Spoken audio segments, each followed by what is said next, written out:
Hello and welcome to a new year and to episode 7 of your Success Tonic. Now, for many of us, this is the season of setting goals, and that can have a lot of layers to it. And if you're listening to this podcast, chances are you're a high achiever and you want to do all the things and go for some pretty big goals. Am I right? But as we all know, time is extremely limited. And when you add up all the time that it takes you to work, commute, look after yourself and look after your family and maybe get a little relaxation in somewhere along the way, it can feel like there's not much time to accomplish your goals. So I've been reading and researching about time management and goal planning. And some of the things that I've discovered might surprise you. So I wanted to share them with you in this episode. Now, I've been planning out my year and my goals and how I plan to spend my days. So I've been looking especially at the ways in which I use my time. And one of the ways that my time gets used up a lot is with emails and messaging. So I'm going to go straight out and say it.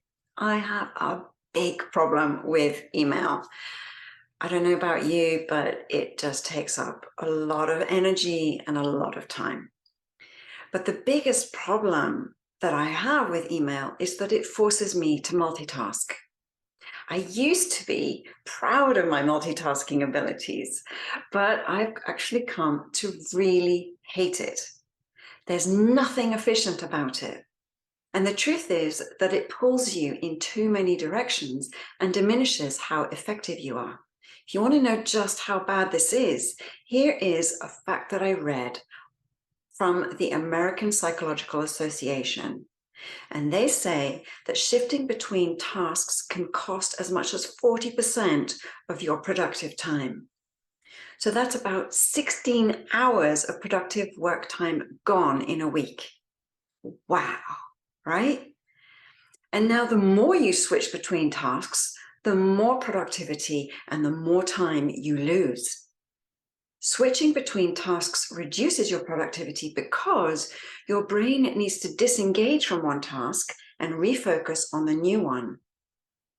And it takes your brain a lot longer between each switch to refocus on each task. So let's just say you're switching between 4 or 5 different tasks or projects, and one of them is just keeping up with your email. All right, this is the impact on your productivity. You go from around 100 to 80% productivity if you were just focusing on one task to less than 10% if you're focusing on 5 different things at one time. That's pretty shocking, but there's actually more.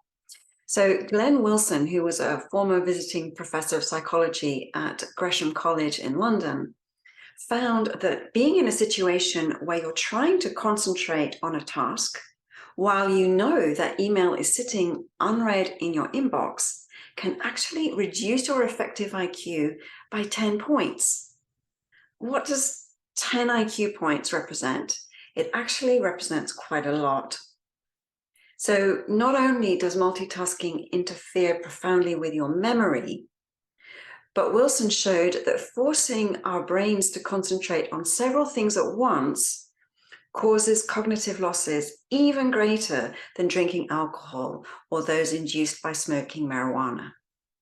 And I think we can agree that that's hardly ideal for anyone who's trying to run a business and go for big goals, right? So personally, I was finding that I was having too many days sucked into reading and answering emails all day long. And the worst part of that is wondering where the day has gone, because when you do that, you feel like you haven't really achieved very much, right? So I personally feel like I'm working flat out all day. And then when I review the day, I realize that most of the day was actually spent in messaging. In fact, the last time that this happened, I got so frustrated that I knew I either had to change how I was organizing my workday or burn my inbox. It just couldn't go on. It had to stop. So that's when I started reading as much as I could about productivity, and especially around managing email. And I discovered that there's an awful lot written about this subject, because obviously I'm not the only one struggling with this. So I've tried a variety of different approaches, and I have found something that works for me. And if any of this frustration resonates for you, I want to share 5 tips for you on how to stop dreading your inbox and get back to having much more productive days. And just as an aside, implementing these tips has made a big difference to my overall stress level. Because apart from anything else, it's been shown that multitasking does increase the production of the stress hormone cortisol, as well as the fight or flight hormone adrenaline, which can overstimulate your brain and it can cause mental fog or scrambled thinking, right? So how about we just stop doing that, shall we? Okay, so my first tip for you is being intentional with how you use your time and prioritizing your tasks. This is important not just because it means you end up being more productive with work, but because it allows you to schedule some time for yourself and for the other things that are priorities for you outside of work. To do this, I recommend choosing 3 to 5 maximum top tasks for each day, absolutely no more, and then prioritizing them in order of importance. So each Friday, I'll make a list of all my tasks in my task manager, which is called GQueues.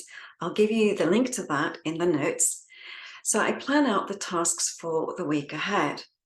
GQueues syncs my tasks with my Google Calendar, so I can be sure that I'm not planning too many tasks on days that I have other important meetings or other tasks to attend to. So the tasks are actually blocked out as time blocks right there on the calendar. And one great thing with this particular app is that I can drag and drop tasks from one day to the other in my calendar to make sure I'm not overloading any one day, which has honestly been a really common problem for me. Now, for time-sensitive tasks, I can go in and add times to my tasks in GQueues, and that also syncs to my calendar. Now, this not only gives me a prioritized list of tasks, but also of my appointments for the week, and it stops me, very importantly, from planning unrealistic weeks with way too many action items. So I recommend that you find a way to block out time on your calendar for all the tasks that you plan to do, so that you start to get more realistic about how you're using your time. This was massively effective for me. All right, on to the second tip. Now, every time an email comes in and pings at you, it encourages multitasking, right? It's asking you to stop what you're doing and do something else. On top of that, most people receive an average of 200 emails a week. So we're not just talking about a large number of interruptions, but a really large amount of time. According to Carleton University researchers, people now spend 1/3 of their time at the office and half of the time that they work at home reading and answering emails. And 30% of that time, the emails are neither urgent nor important.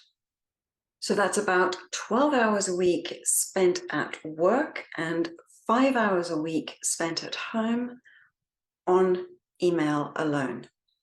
17 hours a week spent processing emails is probably not the best use of your time. Am I right?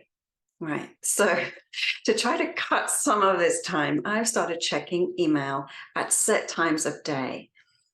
And I really try very hard to stick to this. So this means that I'm not checking email very first thing in the morning. I reserve that time for tasks that need my most focused attention and brain power. I'll tell you now, it's made a huge difference to my productivity. Now, those first 2 hours of the day are so precious. I want you to guard them carefully. Now, I do check email at regular intervals, late morning, after lunch, and mid-afternoon. And then I shut it down and I cut it off. Yesterday, I switched it off and I went for a walk with my son, and I felt 100% better for it. So Tim Ferriss, who's the author of the 4-Hour Workweek, proposes that you check email just once a day. right? Or less even. Now, wouldn't that be nice, right? But if you're like me and most of the people that I work with, that is just not feasible. Certainly doesn't feel feasible right now. But try dealing with your email in batches at set times of day to eliminate multitasking during the other parts of your day. All right, and here's another tip. If you switch off those notifications on your phone and your computer for that protected focus time in the mornings and evenings, you'll get even more out of it. So you're not getting pinged by social media and your inboxes on your social media platforms. Right, on to tip number 3. Batching. Batching your email processing time is a much more effective use of time. And the same goes actually for all the tasks that you do throughout your day. So now I block out a full 3 hours for producing podcast content instead of doing it when I can fit it in throughout the week. And it actually saves so much time doing it in batches because I don't need to start up over and over and pick up the thread of my thinking each time, right? My poor brain doesn't have to keep making those switches. So if you're also running anything like a marketing campaign or trying to write any content and you have a lot of pieces to keep track of, you're constantly having to pick up all of those pieces each time you go back to that task. And that's making it much more likely that you're going to drop one. You're going to forget a key component of what you wanted to put into that article or that post or the work that you were doing for your client. So if your brain is constantly switching between brainstorming, which is creative, and editing, which is more analytical, that's also slowing you down tremendously. So take a moment to think about which tasks you can batch. Put creative tasks together, analytical tasks in a different part of your day. Make a list and block out time to handle those tasks in one single time period in your day or in your week. So this can be things like writing, designing, answering phone calls, right? Can all be done at specific time frame. And oh yes, yeah, responding to email. That can also be done in one time block, hopefully, but maybe just 2. Now, the 4th tip I have for you is to not open up that email inbox until you're actually ready to take action on it. Now, this is actually quite a game changer because if you just go in and read it and then say, right, I'll deal with that later, you are actually generating a level of inertia and resistance and making it a lot worse. So when you do check your email, try to act on it the first time that you read it.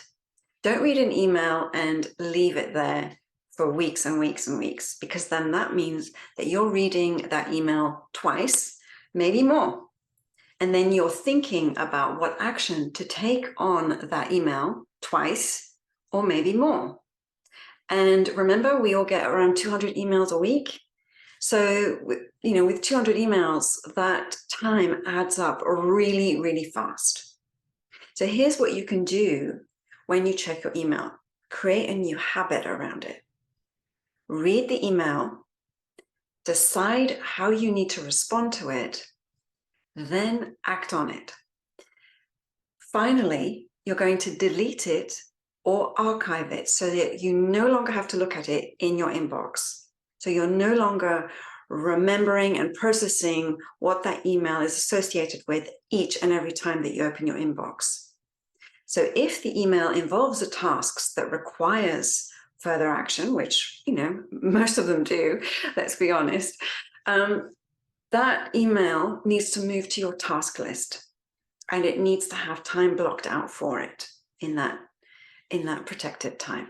So if it needs to be completed on a specific day and time, give it a deadline on your calendar, right? Or assign it a due date if you're using a management system like Asana or GQueues. And so for the 5th tip that I have for you to stop email from running your day, is to always keep your priorities in mind. Now, most people plan their day reactively, meaning that they put things on their calendar as they come up, and usually based on other people's priorities. Someone wants to grab a coffee with you, you add it to the calendar. Someone calls a conference call with the publishing team, you add it to your calendar. Someone sent you an email, or 5 or 10, you sit down and respond. Now, the problem with this approach is that it doesn't just lead to the day getting very chopped up, which then makes it difficult to get things done, which require any kind of in-depth thinking. It means also that you're constantly interrupted. You're going from meeting to meeting, phone call to phone call, email to email, and it's very tough to make progress on your bigger goals. But much worse than that is that you end up spending your days according to other people's priorities, not your own. So that's when time blocking really does become your friend, because multitasking and time blocking don't really work together. When you block out time and you commit to that time block, you give your attention to only one thing, and you set a time to focus on that one thing. You do not allow your focus to wander from that task. So time blocking forces you to take a long, hard look at your to-do list and determine which of the tasks are most important. So you decide which tasks will get your undivided attention and the amount of time that you're going to dedicate to each task. So it requires you to get ruthless with your task list and also how much time you're going to spend on things such as processing email. So this is key. When you're focusing on a single priority during each block of time, you're not letting other people interrupt your focus.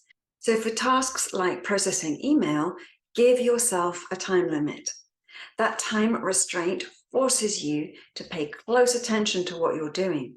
And so if you only give yourself 30 minutes to clear out your inbox, you cannot afford to be distracted by other things while you're doing that. As Cal Newport, the author of Deep Work, says, a 40-hour time-blocked week produces the same amount of output as a 60-hour or more work week pursued without structure. So I hope that these tips are helpful to you. If you want to know more about this topic, I do have some more links and resources and books in the notes and on the blog. And I would love to hear from you if you have any tips for staying productive and focused and how you manage tasks like email that are relentless and take a lot of time. So please write to me at natalie@storytonic.co. I cannot wait to hear from you.